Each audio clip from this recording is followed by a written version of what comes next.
Good afternoon, everyone. Thanks for coming to my LED session, albeit being Friday. I hope you're all awake. If not, I'll make sure that this might be a cure to your insomnia.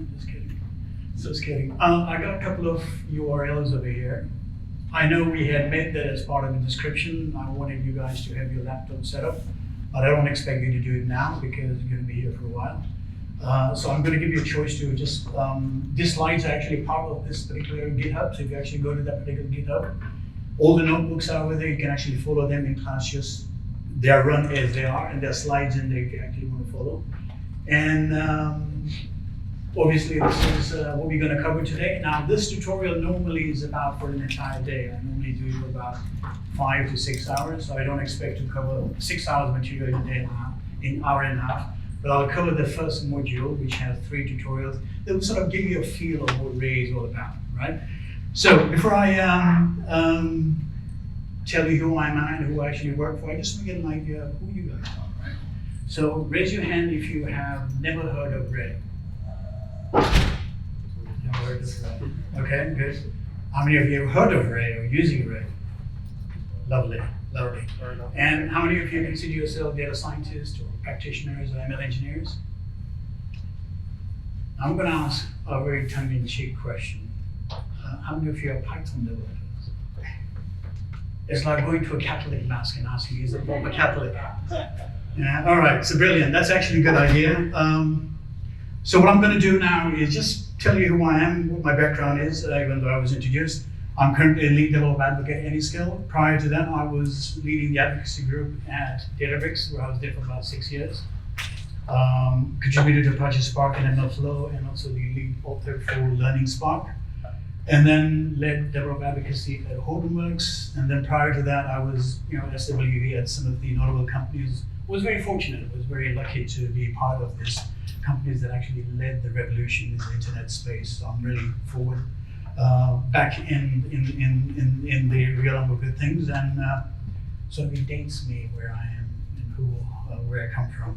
So who do I work for? I work for a company called AnyScale, which is the original creators of Ray.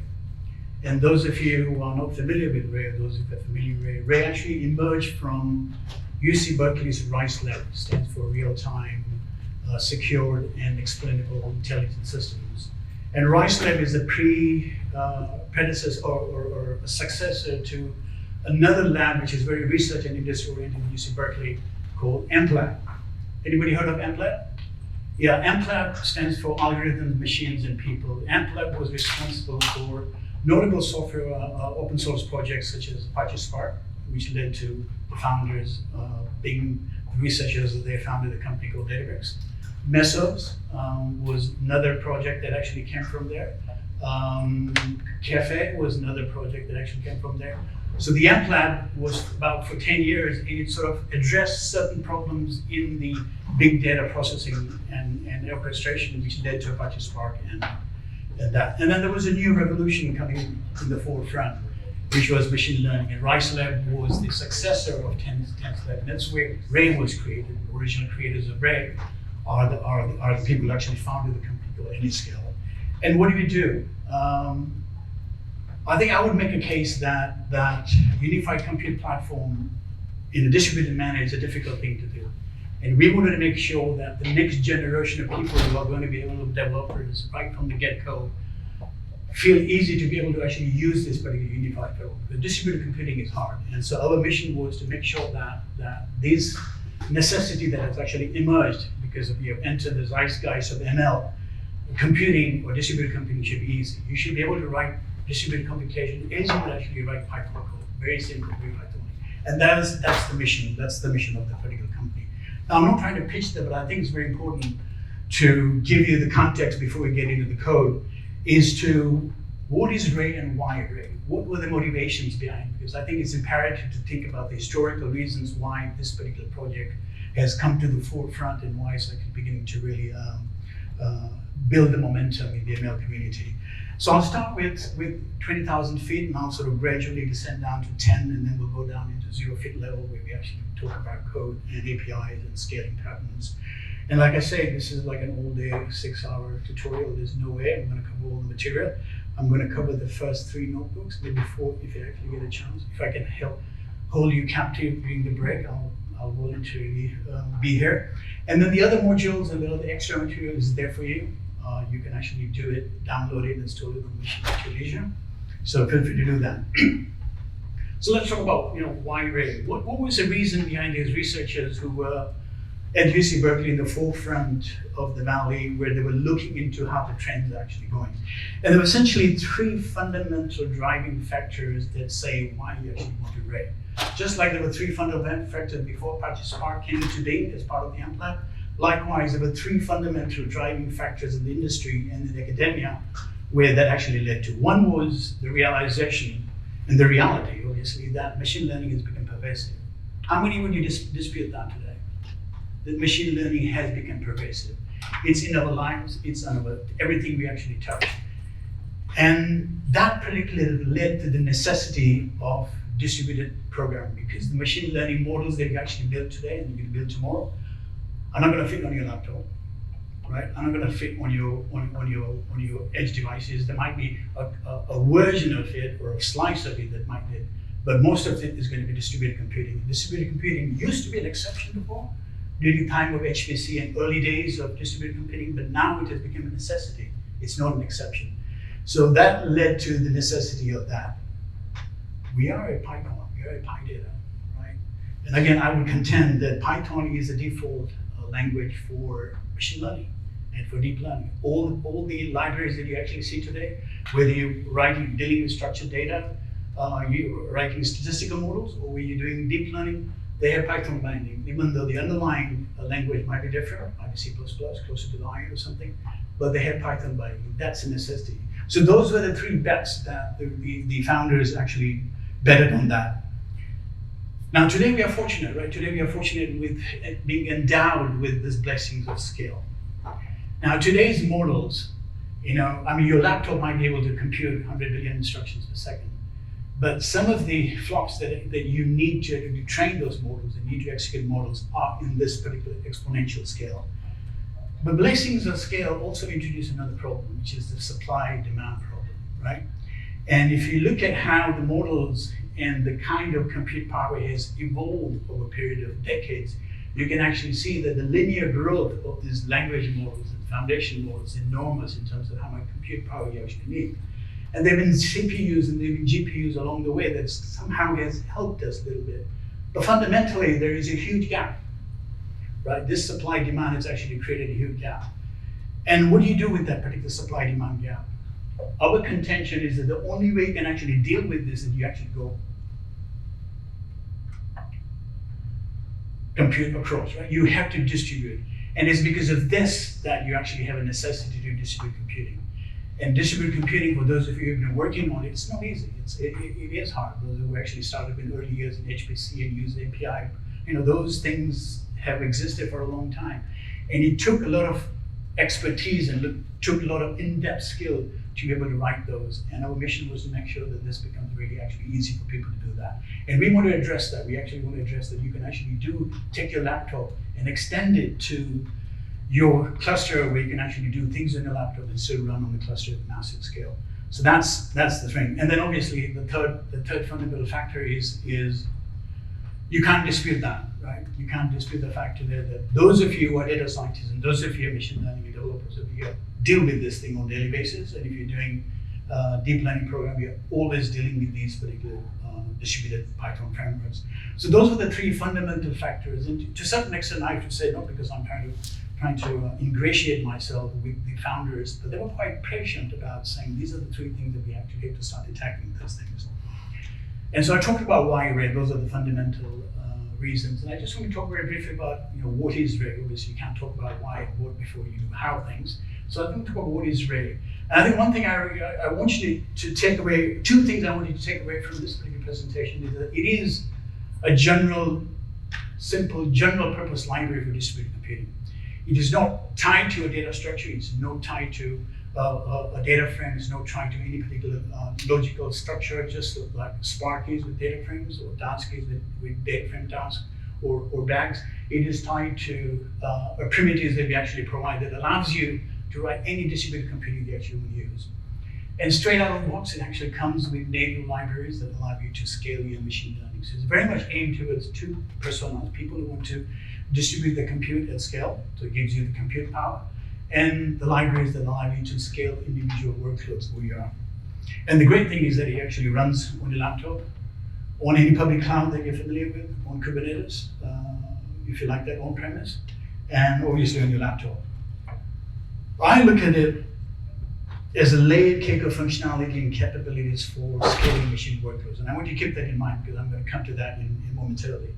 It is a layered cake of functionality. What do I mean by that? So if you look at it at the bottom, we can actually run on any particular platform, right? Any public cloud that you actually have, which is the one at the bottom. If you go one level above, that's what I'm talking about, the general purpose compute layer, which comprises of primitives such as tasks, and we talk about those when you look at the notebooks, actors and objects. And these are the primitive abstractions that allow you to write distributed computing. The ethos, the philosophy of Ray is to provide you with these abstractions so you don't have to worry about scheduling, you don't have to reason about performance, you don't have to reason about fault tolerance, you don't really have to reason about where your tasks are going to run, how they're going to go, what resources are going to be, how you're going to auto-scale. All the hard bit that you expect your distributed computing framework, the compute structure to take care of, Ray does that. You as a developer use these abstractions to write your distributed computing. And then if you go one level above, what you have is you have the new libraries that we actually have, the unified new libraries that we've introduced with Ray 2.0, which is now in beta, called the Ray Air, which is a runtime engine. And those are built atop this particular layer. So all the libraries that we actually have for you to do your machine learning workflow are built on top of Ray Core, which means that you can scale it the way you want, and you can actually take your laptop and run it on the cluster. Now, if you don't care about data science, if you don't care about machine learning, or you care about your Python programming, you just want to write some distributed applications, then you're on the far right-hand corner.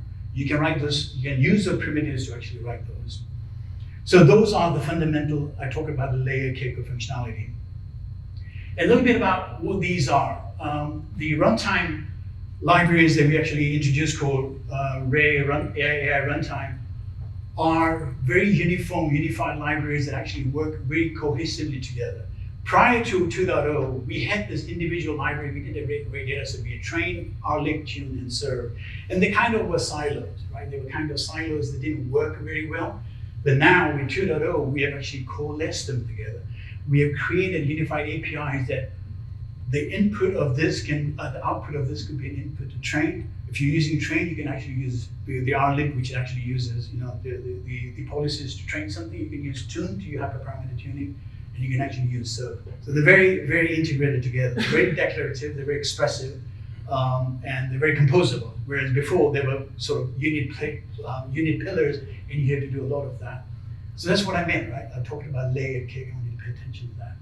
And if you go one level above, you have this landscape. Now, this is not a marketing slide, but there's a reality over here is that we have straight integrations with some of these third-party integrations that you as a developer or you as a data scientist will want to use that, right? It comes straight out of the box, straight integration.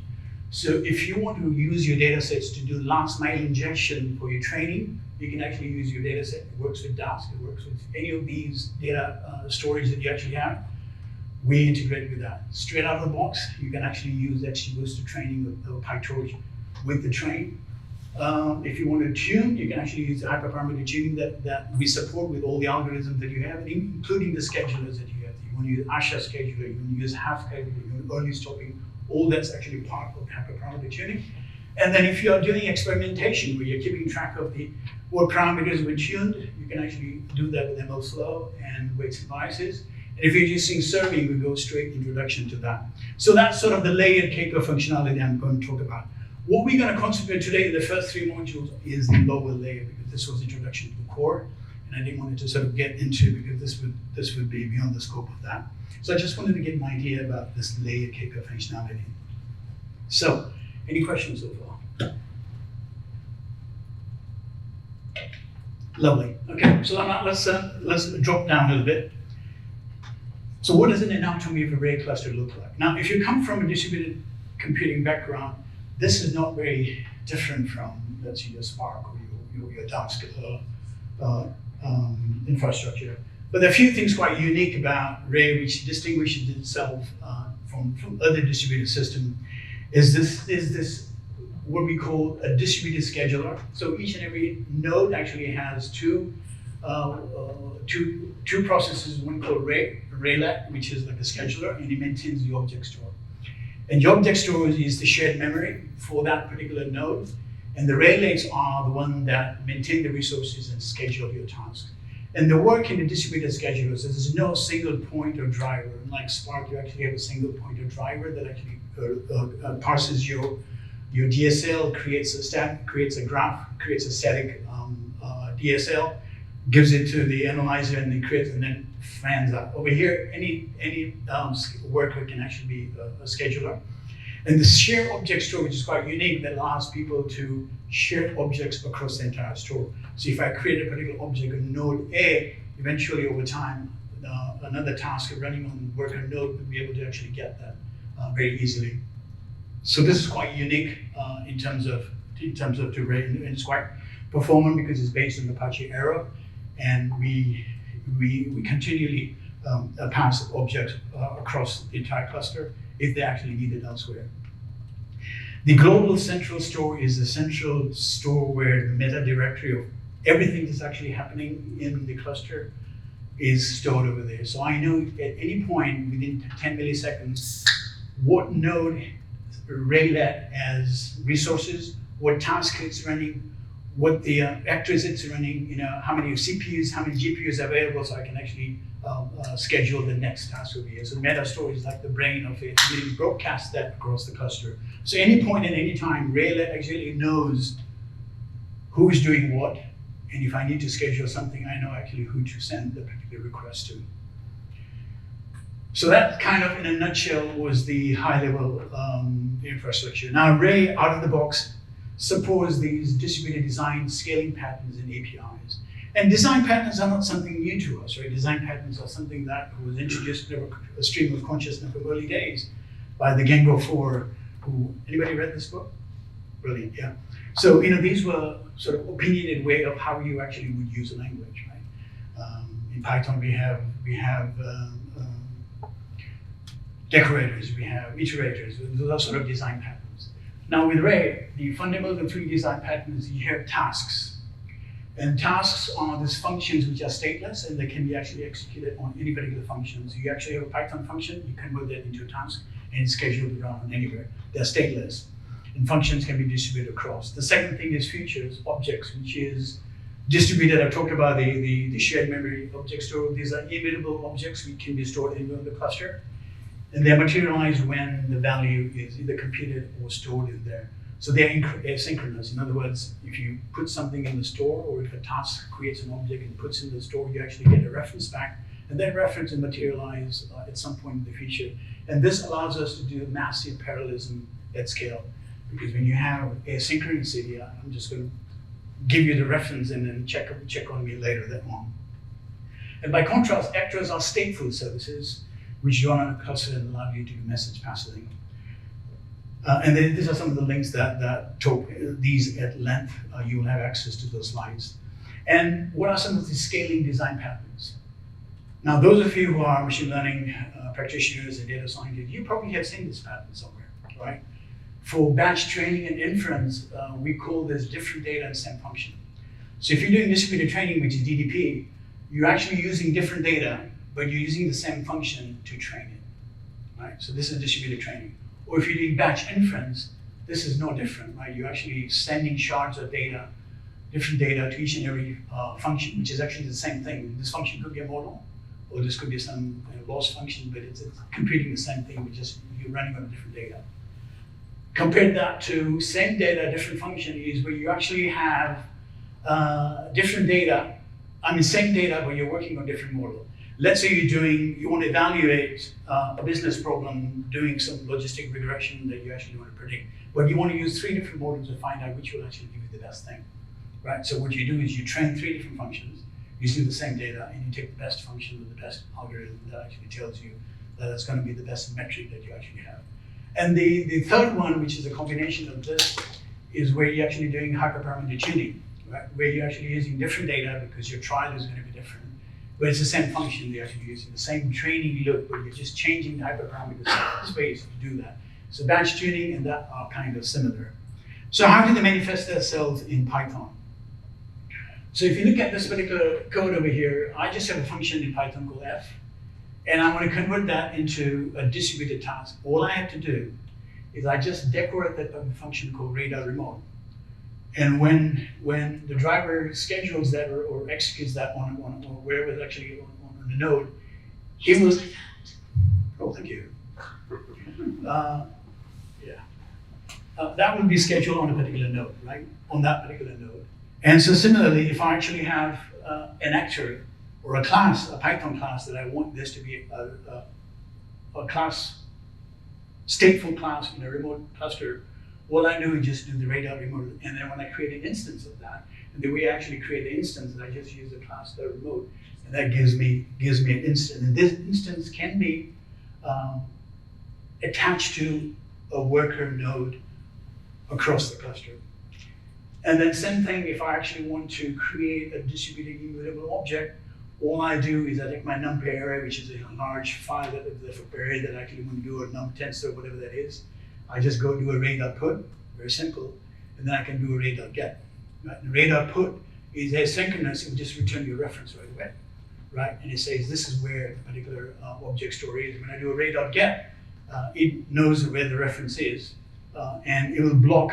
Ray.get is a blocking call. Right? So when I do a ray.get, if the object has not been materialized, then it will just block for an amount of time. So that's in a nutshell about the APIs. So here's sort of more code that actually shows you. I have, a function called readArray that actually takes in a file and reads the particular file and returns a number or an array from that numpy array. And then I have a function that just adds two numpy arrays, right? And the way I invoke that particular function is I just use the postfix.remote, which now tells me that this is an array function. And it's going to go and return me the reference right away. It's not synchronous, it will return right away. Same thing I can do ray.array, so I have two files that I'm reading. And not that I'm on the remote function, ray.add, I'm just sending in the references. Right? I'm not sending the actual data, I'm just sending the references. And when those data is ready, ray.get will actually return you the value stored with add function over here. And likewise, if I have a class that I want to go ahead and create that as a stateful function, I just do radar_remote. And then that returns me an instance, and I can just use that instance dot method to execute the class's methods as if I'm sending a particular message. Very simple API, very Pythonic, right? The only difference between the usual invocation in Python is you don't have the .remote. You just create an instance of the class using counter, left parent, right parent. Over here, you just use the remote. And if it takes any argument, you just specify in the remote function. So just walk through it.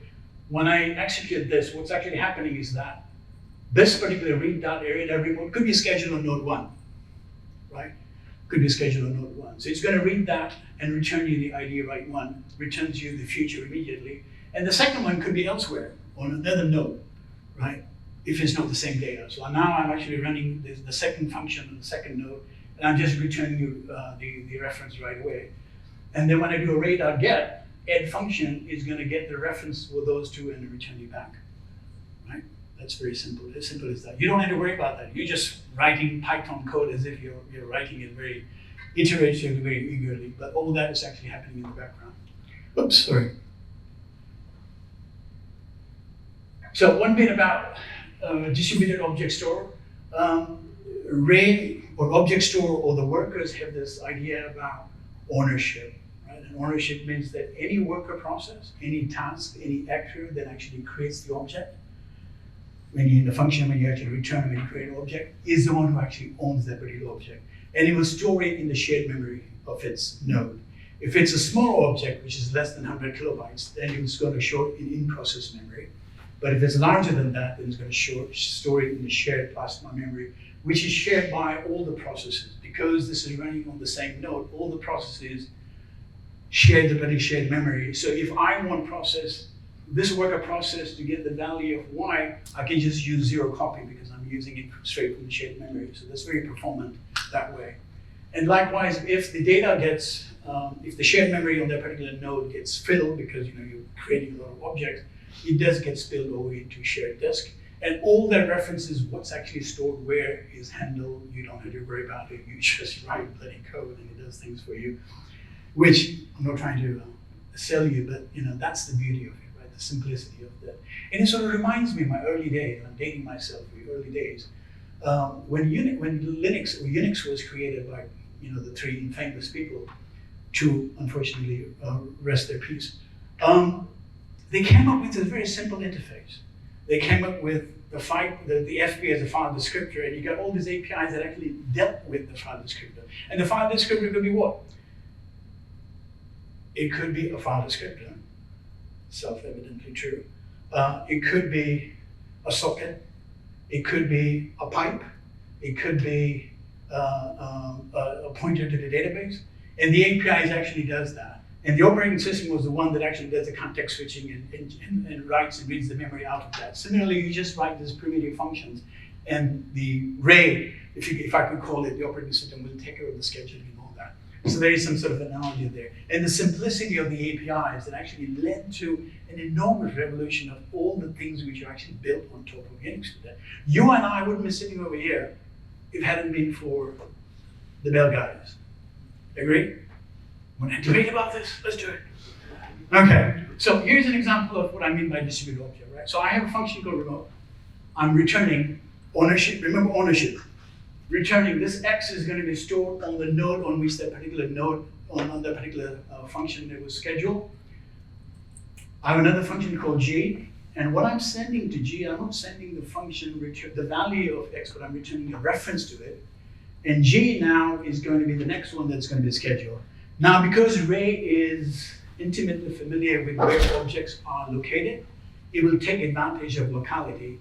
So this particular remote function is going to be scheduled on the same node where X is living, so I don't have to copy X over somewhere else, right? I just get it from the same shared memory. So that becomes kind of performant. It is a contrived, simple example, but that's true for any large computes that actually happen. Okay, what should I do with Ray? Yeah, you're telling me all this thing. What am I going to do with Ray? There has been ample of evidence of what people are actually using Ray for today. We are actually heartened. We are actually quite surprised just in 3 years how it has actually taken off in the machine world. Things you can actually do with it. You can actually, the Ray runtime was completely written on top of Ray, right? On the same platform, and we can actually scale it because Ray was fundamentally built on the ability to give you the compute to scale, right? You can write your distributed scikit-learn replacement using joblib. Distributed executes on Ray. Right now, the distributed executes can run on multi-core single node, but with this you can actually use multi-core, multi-nodes, right? Multi-processors pool, you can actually do that with Ray. Monitoring services, people are in the industry actually using Ray as as a core to do that. These are all the companies that are building their infrastructure with Ray, right? We were actually quite surprised. We just had a summit 3 months ago, and we were actually quite heartened to see these are the early adopters who are actually using Ray. And if you look at these companies, they're dealing with scale. If you look at OpenAI, their GP2 and GP3 model was actually, some of the models were built using Ray to do that because of the fact that they actually wanted to compute. And don't believe me, look at the video that Gary Grockman actually says. We looked at a lot of distributed computing, we settled with Ray because it gives us the ability to scale. Right, same thing with Amazon, Stitch Fix. All these guys talked about, you heard about Cohere talk about yesterday, right? They're actually using Ray to do the tuning. IBM is another one that's actually using their QXBIC, which is the quantum computing, they're actually using Ray to submit jobs over there. So these are some of the companies that have validated our premise that Ray is here to compute at scale. So you're dealing with scale, you deal with Ray. Okay, quick takeaways. I said distributed computing is a necessity because you've entered the zeitgeist of AI and ML. This time we won't have cold AI venture. We're going to have warm AI ventures for a long time to come, and we're going to be doing distributed computing. Our vision is simple. make distributed computing simple, right? As Alan Kay say, simple things should be simple, complex things should be possible. And I think we are aiming for Alan Kay's second thing, that you can actually make complex things simple. And the genius and the ingenuity lies on the ability to take a complex thing and make it appear simple. It's not easy, it's tough, but that's where the challenge is. And we just want to be able for you guys to scale things. Okay, any questions before we get into code? Yes? I have one little question from you're talking about the right worker owns the right thing based on what's together. What happens if it's too big for the one worker? If it's too big, what? For a single worker, like the memory is too big. Yeah. So what will happen is that if the memory is too big, let's say that 10 gigabyte, if you'll probably either get out of memory because it can't fit in, or it will spill things to the disk, right? Mm-hmm. So if you have a large object which doesn't fit in memory, it's going to spill over that. If the shared memory is too big, because when you start the array cluster, you can say how big your shared memory is going to be. If that doesn't fit, then yes, you'll get OM. Just like in Spark, you need the 10 gigabyte file. Boom, I can load this data frame. You'll get an OM. Yes. Yes. Can you elaborate on any of the non-ML use cases that you know about? Okay, so the no-limit use case are would you consider time series no-limit use case? Would you consider Monte Carlo distribution as no-limit use case? Right? So would you consider computing pi as a no-limit use case? Right? You want to compute pi to the 28th digit, right? You distribute using Monte Carlo across. Or you have some HPC computation that you don't care about non-ML case, but you just want to do computation at scale. You want to do MapReduce, for example, at scale, which MapReduce is a general purpose, right? I can do anything with MapReduce. I can use maps for my task, I can do reduce for the task. And we'll have one example in the notebook. If you've done the homework, install it in your machine, you should be able to run it. Okay? What else? Yeah.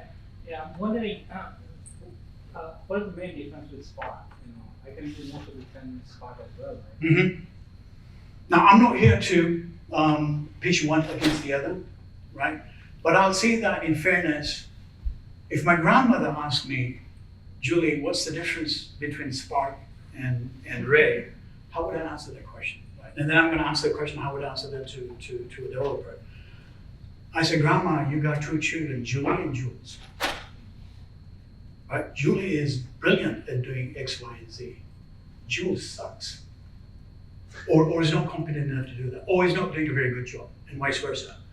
So, to answer your question now, why would I actually use that? Both distributed systems address different workloads for different purposes. It's very conceivable that certain workloads in Spark will be far more superior than Ray. Now, go one step further. If I was doing ETL, and if I was building data lakes, and if I was doing SQL workloads, and if I was doing stream processing, would I use Ray? Hell no. I would use Spark anytime, right? If I was doing hyperparameter distributing at a massive scale, if I was doing reinforcement learning training at a massive scale, if I was doing a last mile ML ingestion, right? After my data has been completely cleansed using Spark, I would use Ray. So there are different use cases and they're extremely, extremely complementary. One way to think about it is that your ML journey begins where your Spark journey ends, in the data part of the world, right? So if you cleanse all your data, you pre-clean all your data, you don't know all your feature engineering, and it's the last thing you're actually doing before you start sending data to the distributed trainers to do that, you might do some last mile pre-processing. You might change your NumPy's area into tensors, or you might change your pandas into tensors that you actually want that. That's the last mile pre-processing that ML data sets is actually meant for, right? Yeah. Did that answer your question? Yeah, thanks. Brilliant. Okay, any more? My goodness, we only got 1 hour. I hate this. Okay. Is the phone going? Wait, can you bring up the link again? Oh.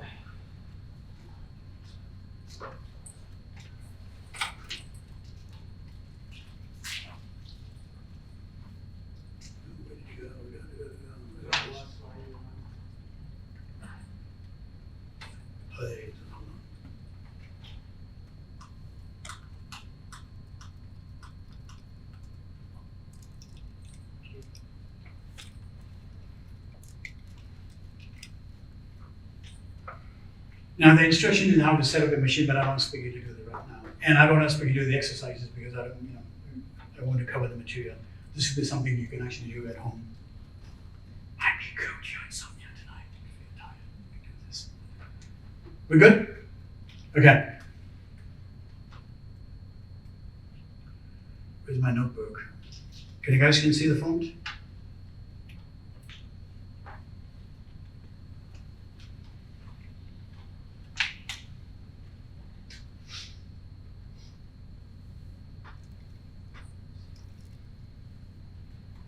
Okay, so briefly we talked about, how actually Ray APIs convert your existing functions into Python code.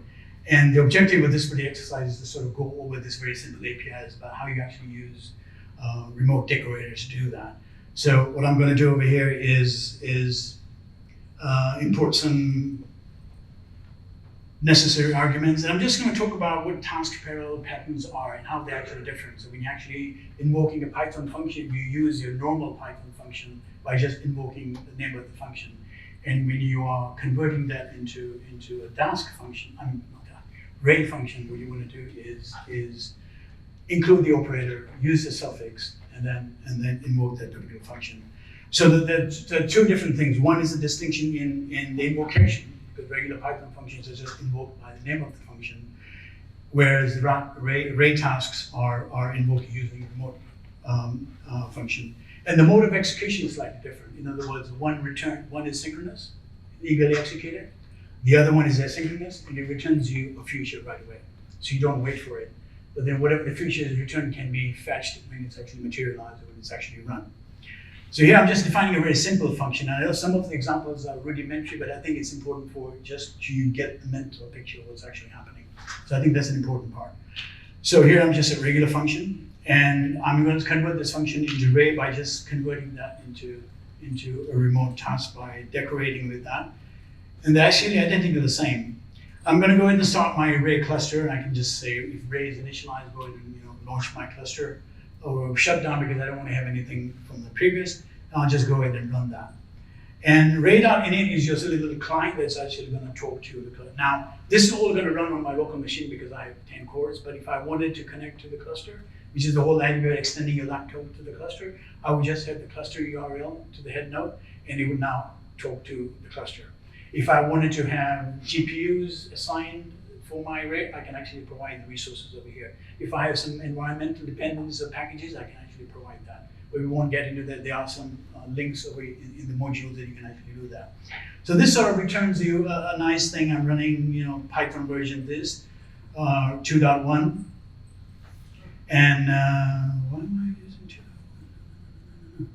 Oh, interesting. Okay. Must have updated. Okay. And then this is a link to my cluster, my dashboard that allows me to look at how things are actually running. So right now I have 10 cores. As I said, there's a worker node created on every node. So I actually have one Python process which is dedicated to a core. If I say the Ray.init num CPUs is equal to 3, I will just have 3 workers running. So by default, it computes the number of nodes I have in running. Okay, brilliant. So let's go ahead and just use this function using Python syntax. It worked. Let's use this remote. Remember, I told you it just returns you an object reference, right? Now, this is an object reference that has encoding it about where this particular object is residing, where the object task is, so the internals can figure out where to get it. And I'm just going to do a ray.get to get that, and I should actually get 1. Right? Very easy. Now, if I actually want to do serial Python versus node parallelism, I would do that in a particular loop where I am executing, sort of 10 asynchronously. These, as you can see, it takes a long time because it's going to sleep for 10 seconds and return me the value 1. And my assertion should actually return true. And if I actually wanted to do this using Ray, I can use comprehension. And what this comprehension will do is for 10, it's going to go ahead and invoke 10 tasks. Each task will be separate. Each task will be scheduled on a particular core, and it's going to run, right? And it's going to return you a list of references that I can now use Ray.get to get that.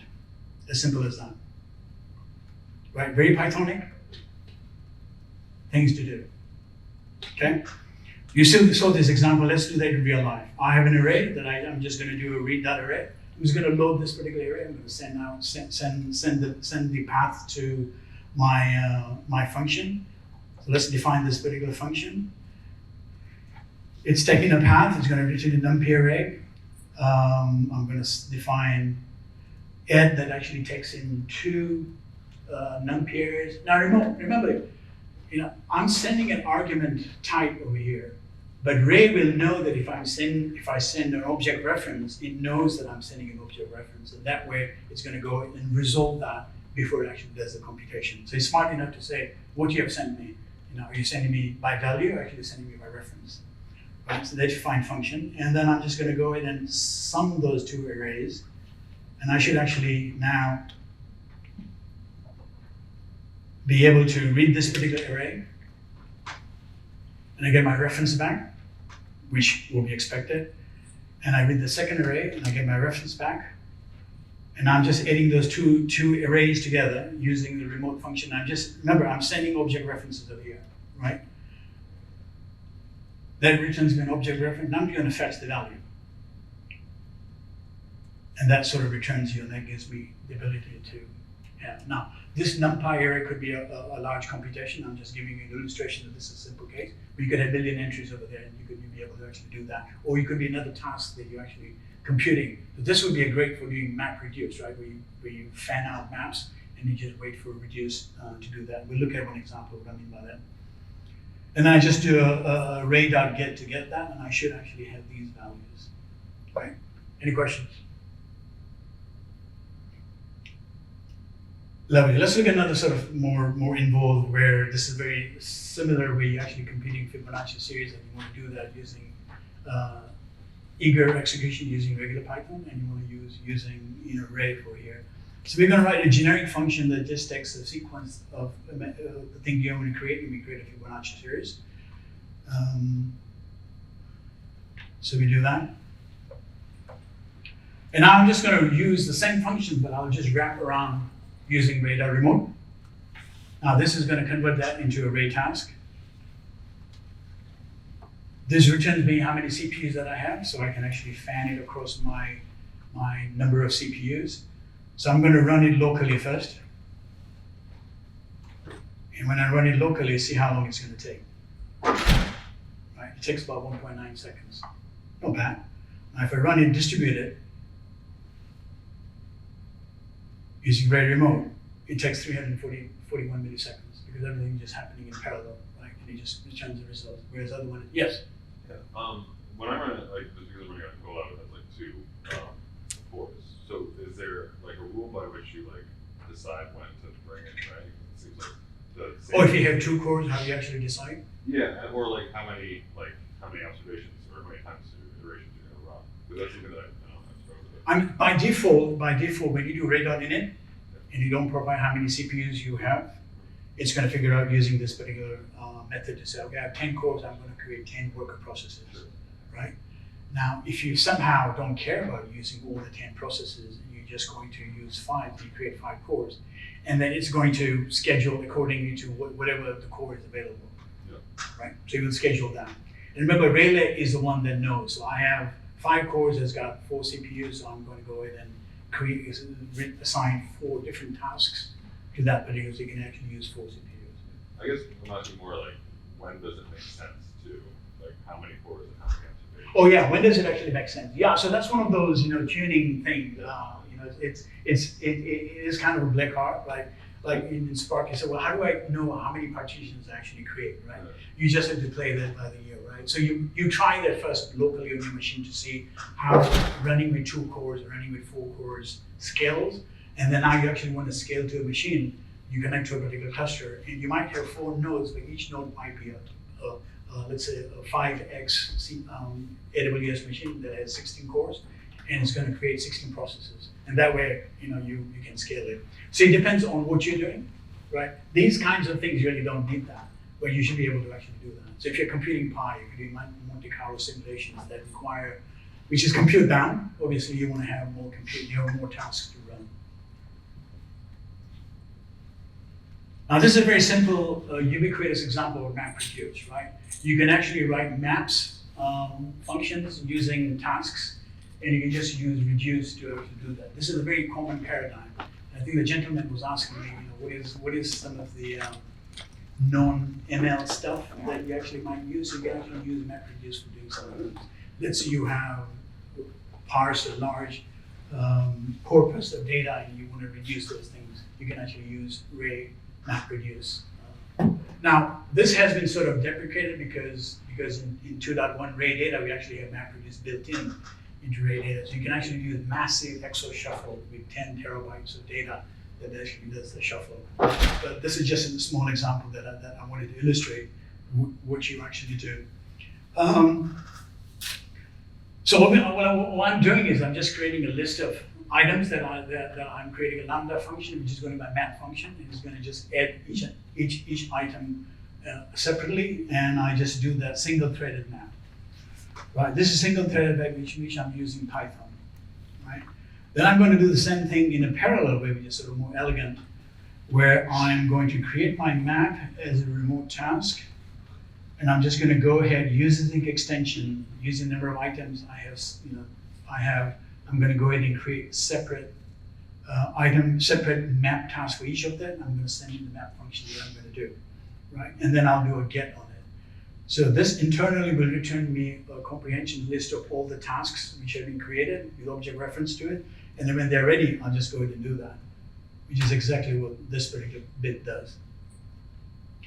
Now, if I wanted to do single-threaded reduce, I would do something very similar in Python. I would actually create a list, create my lambda function, execute the lambda function, then do a sum, which is a very sort of linear way of doing those things, and I can do that.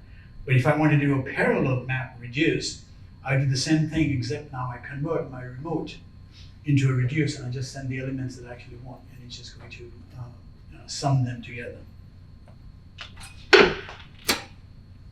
So here we actually do remote first. It returns me all the object references for that. And then the final reduce, I send in my remote elements and I just do a get for the sum and I return the result. Exactly the same thing, very fast.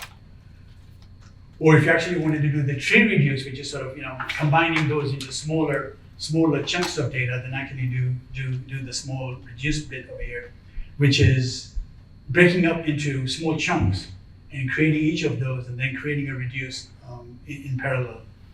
And that would be this particular bit, right? Where you actually have created those into small chunks of 20 elements, and then now you're actually doing a reduce on that. All that has actually happened in the background. I know I'm throwing a lot of stuff, but when you actually go through the code, and I think one thing good about a tutorial like this for an entire extended day is that you have exercises at the end and you work on it, right? You write your own particular functions. You get a feel for it, right?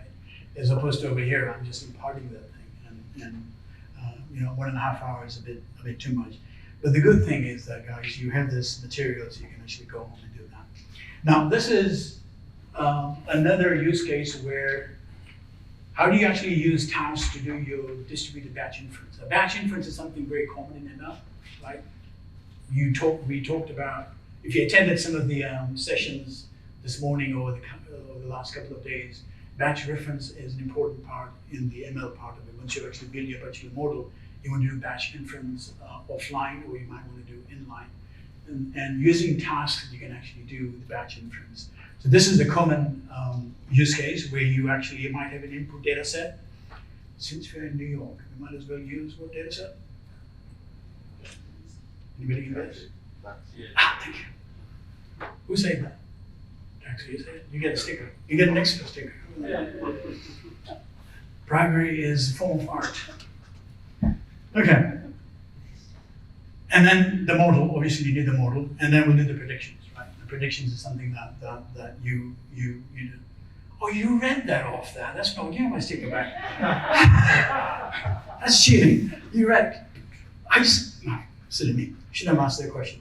Anyway, so this is remember the scaling pattern that I showed you earlier, which is different data, same function, output, right? This is the different data, same function, right? the DSL or the DD, I can't remember the acronyms, but that's what it is, right? So we're gonna create a fake model, but ideally you would actually have a model that exists. It's a pre-trained model. It's probably sitting in its HD format if it's a TensorFlow or Python format. And we're gonna load this particular model, and I've just created this as a closure. And I'm just added some payload over here just to make the object store now store this. So if a task is created in another node somewhere, these particular data will be copied over. Yes? What are the underscores? Where underscore? NP, Ange, 100, and 100 underscore 100. Oh, this is yeah, 100 million byte. I'm just creating an entry. In Python, you can actually do this. Underscore? Yeah. So if I have 20 zeros and I don't want to type in, I can say, this is so much easier to read this, isn't it? Right? This is 100 million entries that I'm creating. Right? So yeah, this is the sort of new format you can actually do that. So I'm just creating a NumPy array internally so that this model now, I can populate my object store. And then I have a bash. And over here, since this is a fake thing, I'm saying if the passenger count is greater than 2, go ahead and return to predict that I'm going to go ahead and give you a tip, which I do. If I have my imaginary friend with me. Okay, so we're going to go and create a particular model. We're going to load the model. And then I have this function called make model batch predictions where I'm sending the model. And this is going to be my remote task. And I'm going to go ahead and send it a shard. And shard is different data, same function. And all this data is going to read that particular shard data and it's going to give it to model. And since this model is a closure, it's callable, I can actually call that and it's going to return me the result. And I just return back the result. So that's what this particular model does. And here's my taxi data. I have just collected 6 months of data. It's about 2 or 3 gigabytes. And we have all this data sitting over there. And I'm going to load the particular model. And this returns me the closure or the handle to the internal functions. And I'm going to take that and do a put, right? Put the model in object store. Very simple. I'm just going to go ahead and put the object store. And I want to worry about how this model is going to be copied over to 12 different tasks that I actually created. Now I have 10 cores over here and I created 12 tasks. So some guy is going to be waiting for the other person to finish before I actually get that. And each file is about, I think 150 megabytes or something. Anyway, so here's my list of references we're going to come back. So these are all my shards.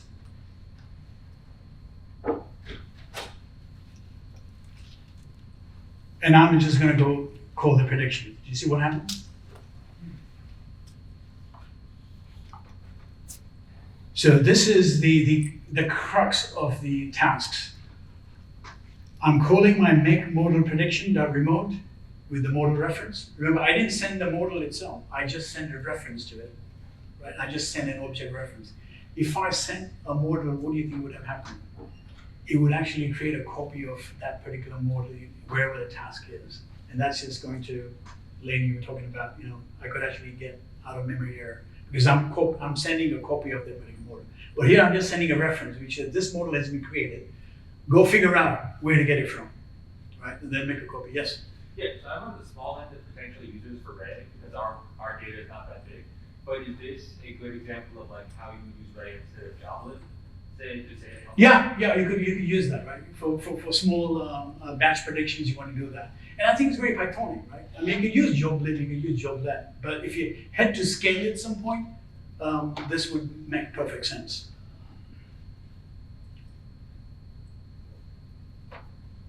Right, and then I ran all these things in parallel, right? So when I do a get results, I got all my tips back, right? So this is doing batch inference at scale. Any questions?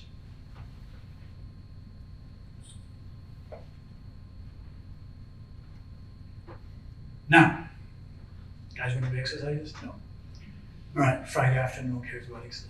But if you really want to get into this, I would urge you, I would implore you to follow the instructions that I have on GitHub, install it on your laptop, so much easier. Pip out, install both, you're done with it, right? You just play around with it, right?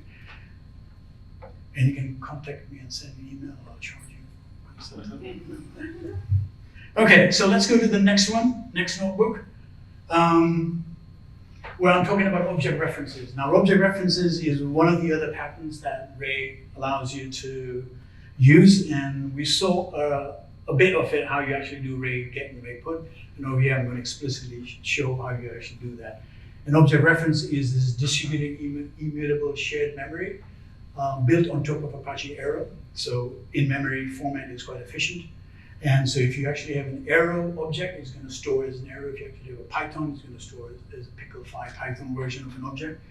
So it's quite convenient that way. So here we are. I normally try to sort of do this regular thing because I don't want to have CRUD remind me. So what I do is I check to see if Ray is initialized from the previous incarnation. If it is, I shut down and I start a new one. And since this is a laptop, you're all cool.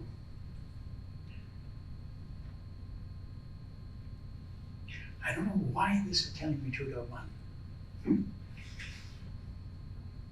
Oh, I know, I created another conda environment and I think, okay, never mind. All right, so here's a num list. All I'm doing is create a num list, and I'm just going to go ahead and do a put. We assume this, right? Ray do, Ray put, and get. So return an object reference, and if I really want to do a get, all I do is just do a get, and I get the result back. Right? Very simple way of using these particular primitives.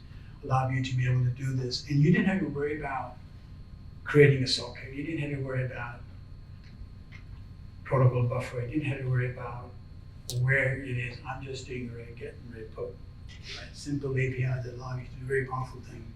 And I think the simplicity of these abstractions is what has really attracted a lot of people to do this effectively. Now I'm passing object references, right? I can pass object references. Now this is a bit subtlety over here. So I'm creating an echo with radar remote, and I'm just going to go in and print the value of X. And if I send in an object reference, then it's going to resolve automatically and then print the value of that from the object store. So let's look at an example. I create these two objects. Now I'll pass by value. I didn't pass a reference, but I passed by value. I just sent Y. And if Y is smaller than 100 kilobytes, it's just going to store in-process memory, not shared memory. And you see that the current value, it was scheduled on this particular process, and the current value is 25. I can send an object reference, right, which says, oh, I got an object reference. I'm going to now go to the object store and fetch the value. And I should actually get the same value. That argument for that is thing, because I sent an object reference, which was this bit over here, and what was it? This was the list. Now, what about if I actually send pass by reference? I don't want you to resolve that. I actually want you to send, I'm sending you a reference. And the way you actually do that, and the reason you want to use reference is that you might want to pass this reference elsewhere, so you don't propagate that. Just say one reference. So one way to do that, you pass that as a dictionary. So for example, over here, I can pass that dictionary, and this function is not going to get the value. It's going to print out the reference that you actually send in. And the difference, subtle difference, is that if you just want to, you don't want the function to resolve that, you just send in a dictionary with that particular value, so it knows that. And then you might want to send this. You might want to send this object reference elsewhere. We'll see some examples of it in a bit. Half an hour, bloody hell. Okay, any questions? Okay. Simple API, agree or disagree? Now, it is conceivable that you might write a particular task that's running for a long time, right? And you're doing a get on it, and it's hung on something, but you want to make sure that you're not hung forever because radar get is going to block. So there's a way you can actually force radar get to timeout in certain instances, and this actually happens quite a bit. So I'm going to go ahead and create a log function. I'm going to run for 10 and return the answer to the universe. And I'm going to time out over 6 seconds. So when I do radar get for this particular remote function, that just returns me an object reference, and I'm going to get on it. And I should time out after 6 seconds because this has been running for too long. And this is a common scenario where you do want to check for timeouts. I'll go ahead and do a shutdown. Am I going too fast? Yeah. In this timeout scenario, is there any cleanup that needs to be done? There's a job that times out. Good question. I mean, if you want to do particularly cleanup, I think what would you do is that's a good question. Let me think about this. Is there a callback that you can actually send to the timeout? So when the timeout is returned, it actually sends you that particular callback. I have to get back in that one. But yeah, that's a good question. What you're saying is, I want to do some cleanup, right? A timeout is there. But what you could do is, when you get an exception, you could probably call the handle over here. So the answer to your question is that, is there a built-in callback that you can actually give to the API to say, after this particular timeout, what you do is go ahead and invoke the callback. Alternatively, you catch the exception because you know you got a timeout error.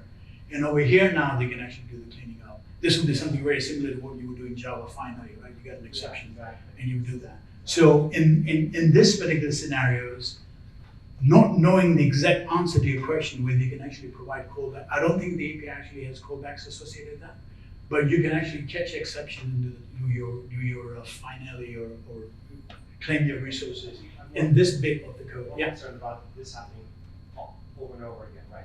You get a timeout, you run it again, or somebody else runs it again, over and over again, and you that. Yeah. Leakage, Yeah. resources. Yeah, so I would put, you know, the auxiliary utility functions over here that they claim your resources. But that's a good question. I'm going to check with my core team to see if there is. Okay, let's go to the third one now. So now I'm going to talk about actors, right? Ooh, like actors. So actors is as I said earlier, it's a way to create stateful function, or stateful functions that actually maintain a particular state. So you have a class, and the class maintains a particular state, as you know. And so you want to maintain that state. Right? Each instance of a class gets attached to a particular Python worker. So what happens is that, remember when I showed you a particular diagram, you actually had a worker process which was running as a process in the node. When you create an instance of an actor, that particular actor is scheduled on that particular worker process. That worker process now becomes an actor process, right? It assumes the actor process. If you create another instance of that, then it'll be attached to another one. So you can create multiple instances of actors. It's a very common design pattern to create multiple actors to scale things out. And the workflow is that your driver, or whichever program that actually executes that, it's going to go ahead and invoke an instance of your class called counter.remote, and it's going to call Raylet to say, hey, I want to schedule this, figure out where it is, right? And Raylet will say, oh, go ahead and send an RPC call to this particular actor because it's got the resources that you need, and I'll go ahead and do that. It's a very simple way to do that. You don't have to worry about that, but I just wanted to give you what actually happens behind the scenes. And then once the actor comes up, now this has become an actor, and I can just execute any methods that I actually want. Now the methods executed on the actor are in the order in which you invoke. Because you want to make sure that all the methods for that particular instance will be executed in the serial manner in which you invoke. Now there is a way you can actually do it asynchronously, because you might have a reason to do something asynchronous, because I don't want method A, method B, and method T to be synchronously executed. I want them to be asynchronously executed. In that case, what you do is you make the actors asynchronous. So the order now is going to be undetermined. Well, it won't be deterministic. It won't be the order in which you invoke that. Did I make that clear? Synchronous actors will invoke the methods in the manner in which you invoke them. If you don't like the order in which you want to invoke those methods on that particular actor, then you can create those functions asynchronously. And when it sees an asynchronous definition for a function, it's going to convert that actor into an asynchronous mode and use the event loop to actually do that. Okay, so let's do a very simple example of an actor. And let's create an actor that actually does the method, that does a stateful actor pattern that does method tracking. This might be a use case in telemetry. Let's say you actually want to find out who is invoking what particular function for your library, or who is doing what imports, and you want to find out who actually called what. So this would be one way you can actually write this particular distributed application that does the method tracking. Now, the example is the illustration is simple, but the application is universal. You can actually do that. So I'm creating a method state counter, and I'm decorating that with remote, which means that, hey, Ray, sort this out, man. This is going to be a stateful function. And I have my state that I'm saying I have 3 callers or 3 invokers that are going to use that. I'm going to create an invoke method. I'll sleep pretending I'm doing something, but this is a generic example. And then I'm just going to update the person who actually invoked me with the counter, and I'm just going to return the state of that invoker. And I'm just going to do a get invoke state, which is another method that gives me the current state of that particular invoker. And then I'm just going to call get all invokers, which just gives me the state of the entire telemetry dictionary that I have. Very simple, very Pythonic, right? You're not using any of the sockets connection, or you're just using Python code. And the only thing you've done is just using that array.remote. I'm going to create an instance of that particular actor. That sort of returns me an instance of that particular actor.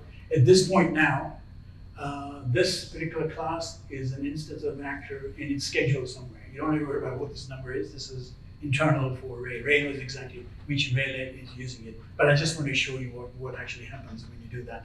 You don't have to worry about what the bloody number is. Get a nightmare looking at those numbers. And now I'm just randomly going to go ahead and create a name of the choice, and I'll just go ahead and do worker.invoke.remote with the name of the argument.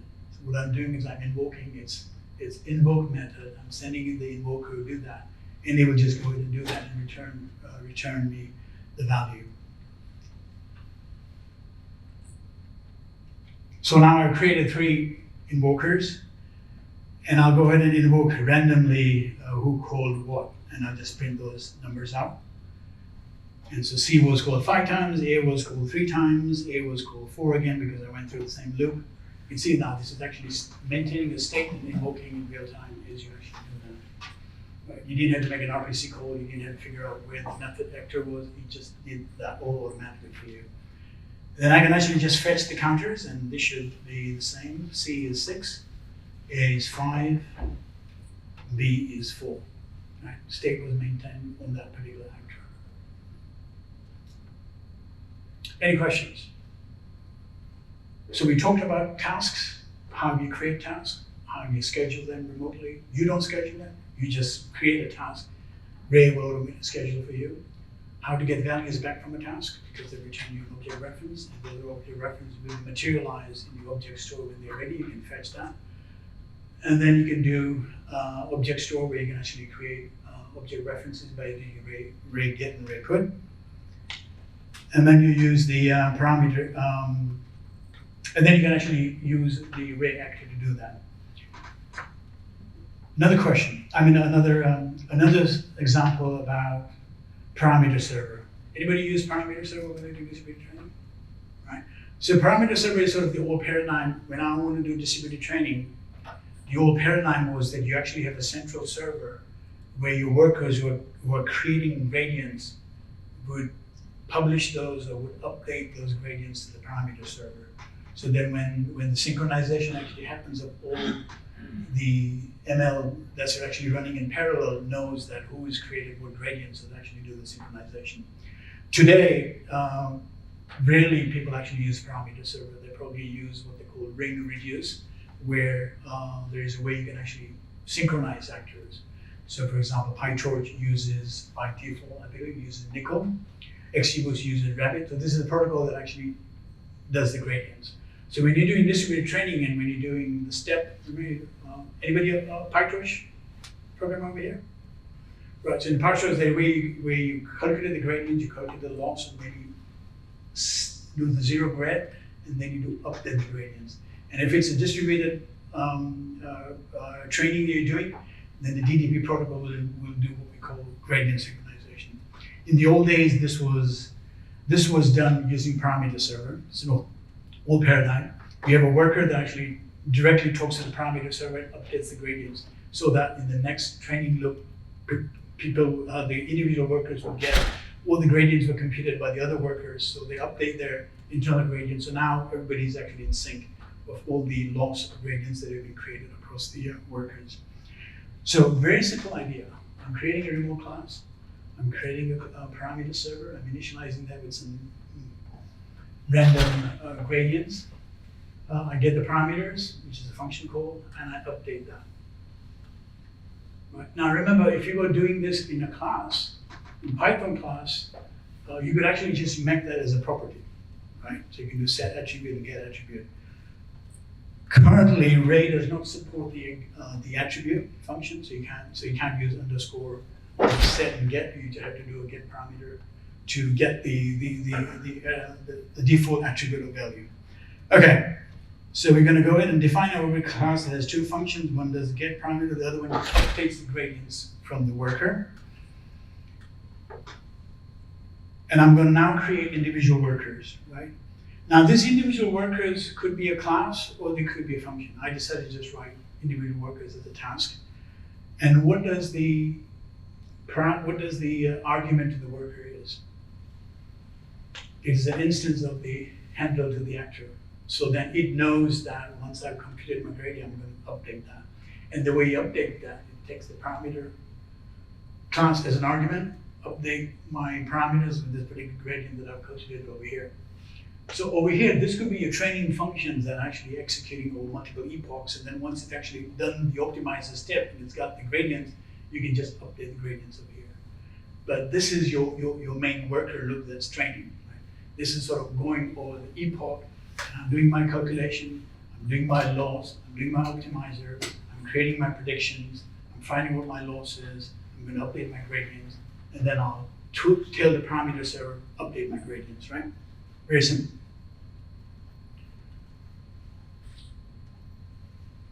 So I created a parameter server, okay, I got an instance of that. Let's find out what the initial values are.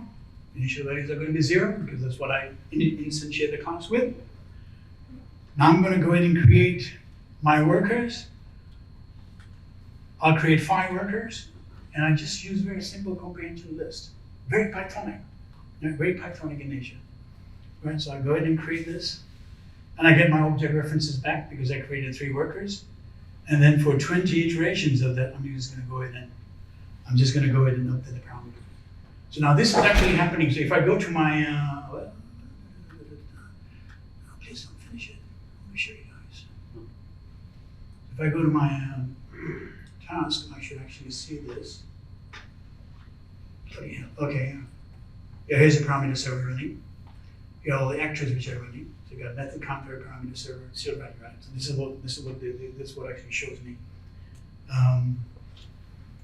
I haven't updated that to 2.1 metrics, but if I click on that, if I had installed Grafana, you get this amazing, very sexy looking pictures of metrics, right? What CPU is executing, what the object memory is, what task is doing, that all the metrics now is part of 2.1.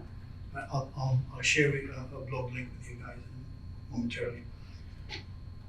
So that was the parameter server. We got 15 minutes.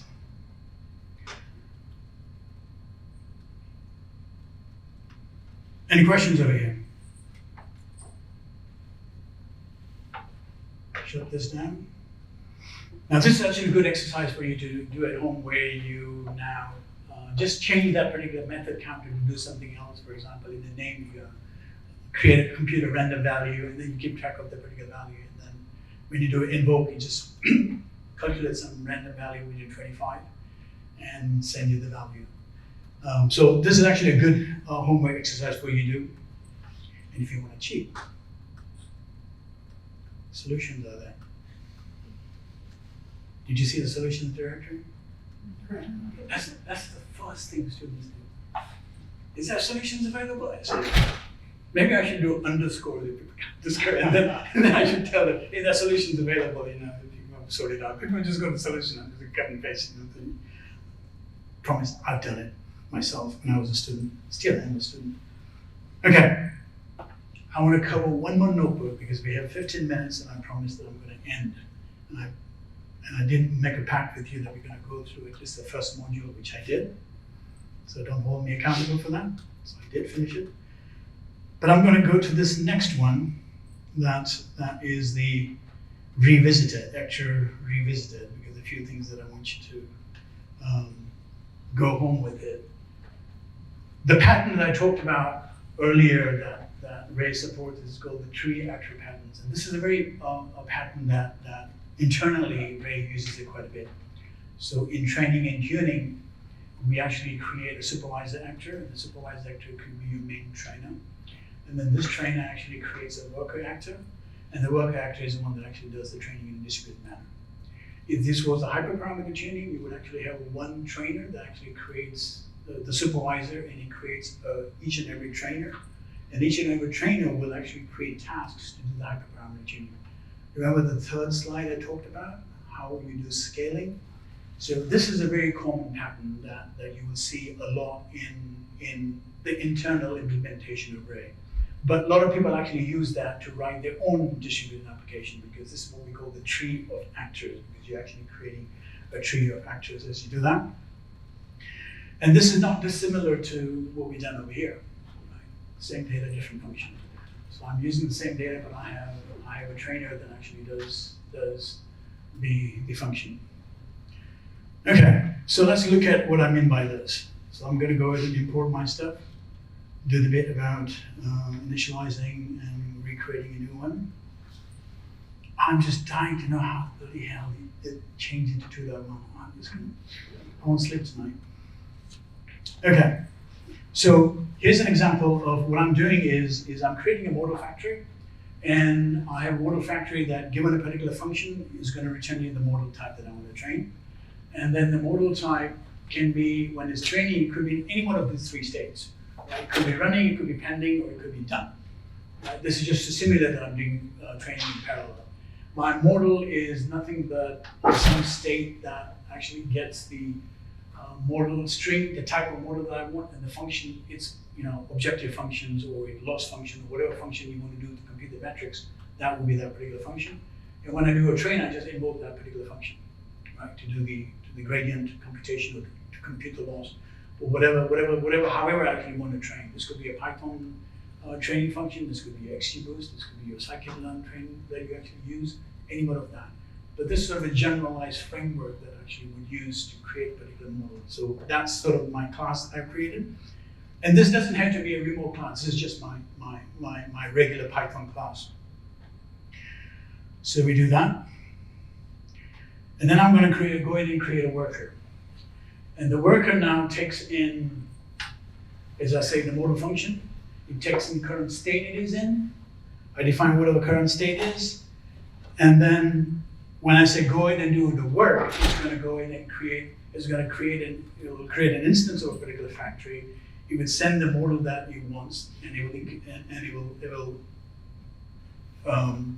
invoke this particular train function. So this is sort of a composable API. What's actually happening over here is I'm creating a model factory with the kind of model that I want, and the function that it wants, and then go ahead and invoke its train function. So this returns me back a model that I define up here, and it's going to call its train function. So now this is going to run. Very simple. Very Pythonic. Love it. So here's my supervisor I'm creating. These are my training functions that I create. Now I know these are simple examples, but this is a good illustrative framework that tells you that you can actually plug in whatever you actually want over here. But this is just an illustration of what that, and it's perfect for doing quick exercises, to filling the blanks, to do whatever function that you want. And my supervisor is the one that's going to create an instance of three workers: linear regression,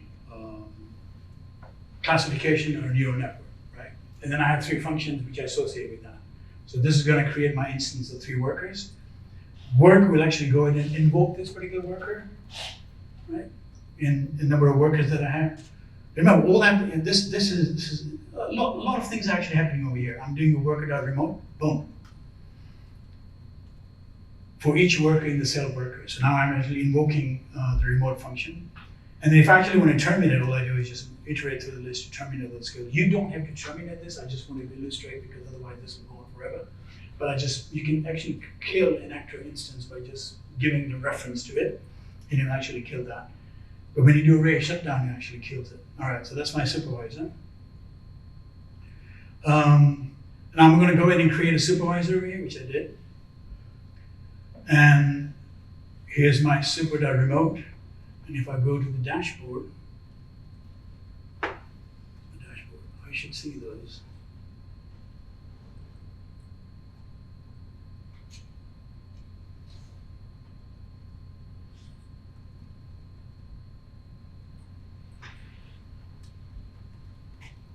Okay, see those array supervisor, so array workers, these are 3 workers which are running. There are 3 actors which are running. See it? Right there.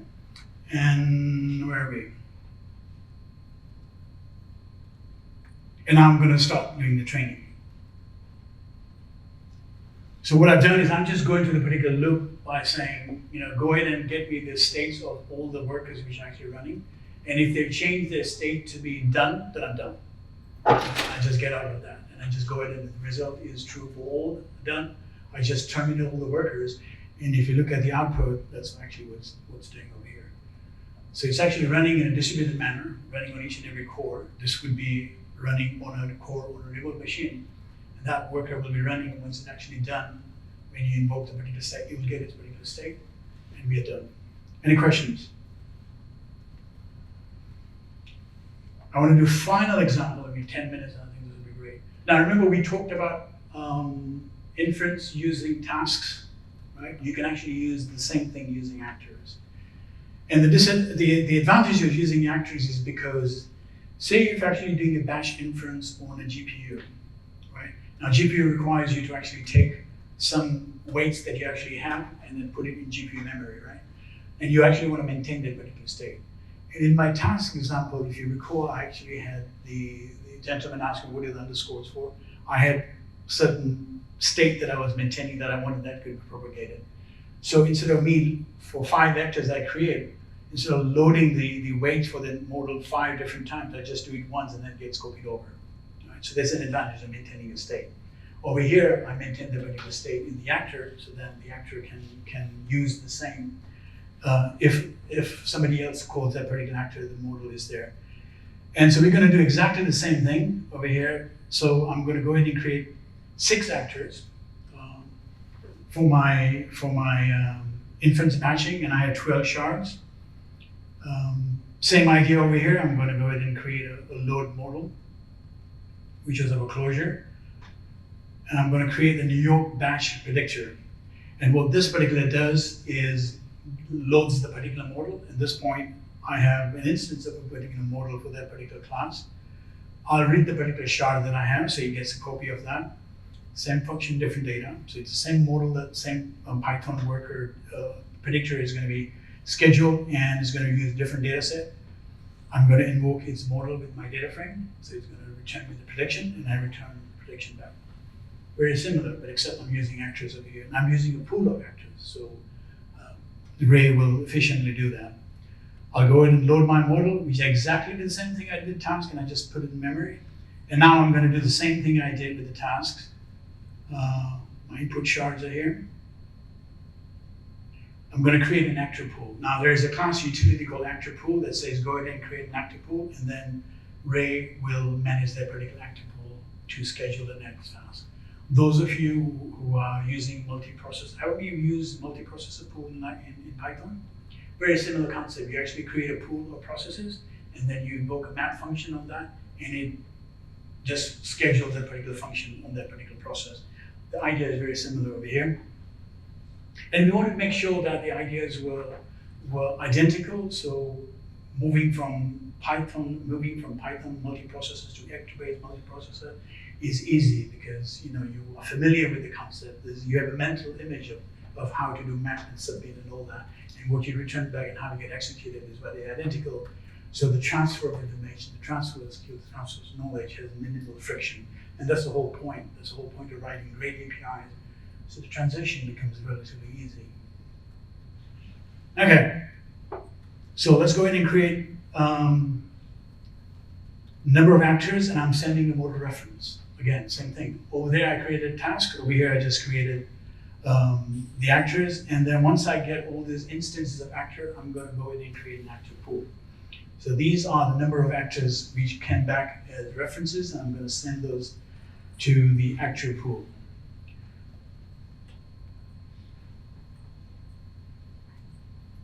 What did I do? I didn't define this.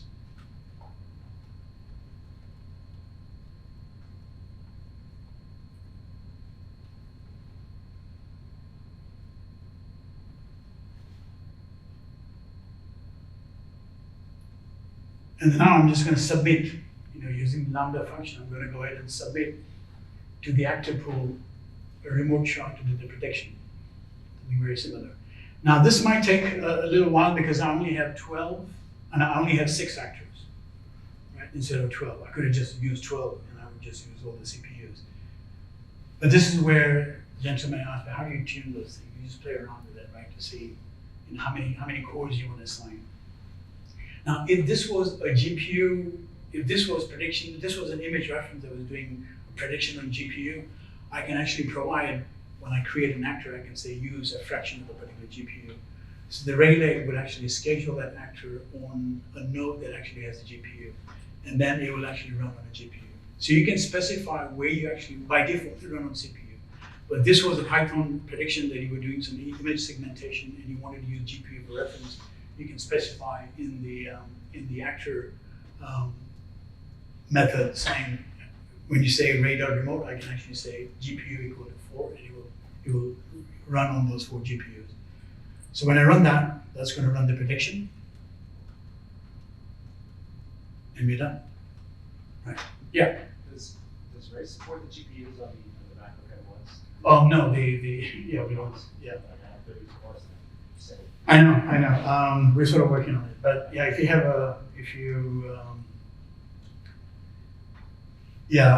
I haven't successfully been able to run the GPU because the way they've actually done, the ASIC chip, it doesn't really give you the GPU, but I don't know how they actually do that. But yeah, if you have an AWS, if you have, absolutely, yeah, so you can just create a GPU and then you'll actually see it running on GPUs. Okay, so recap, actors are stateful entities in Ray. They allow you to use active tools to schedule your workloads. You can actually do references. You can actually create tree of actors to do distributed training. And the tree actor pattern is something quite popular and quite ubiquitous in using a distributed computing pattern using what we actually talked about. Given that we're out of time, I'm not going to go over this third example, which is very similar to what we actually did with the parameter server. But over here, I'm just writing a very simple log service where I'm actually creating a message actor and I'm sending the worker, and we have seen this before, right? We have seen this before. This is very similar to the parameter server. What I've done is just created a worker, which was the same thing, and I've created, that's why I'm asking a question, what does this remind you of previous lessons? Parameter server is exactly the same thing. But now I'm writing a message logger, and I'm writing a message server. Just a very simple way you can actually just write this in a very Pythonic way. And in none of the code that I've written, I had to worry about the socket, or I had to worry about all that. The only thing I had to worry about, if I was running this, if my laptop that I'm working on was connecting to a Ray cluster or any scale cluster, what I have to do in the Ray init, provide the IP address of the head node, and that's all I have to do. So I've extended my laptop to run these things on the cluster, right? If I'm running it from a Jupyter notebook, I do the same thing. If I'm running from Visio code, I do the same thing. If I'm running it from a shell script, I do the same thing, right? That's the beauty of that. You're actually developing on your laptop, but you're extending your laptop to be able to actually scale those things.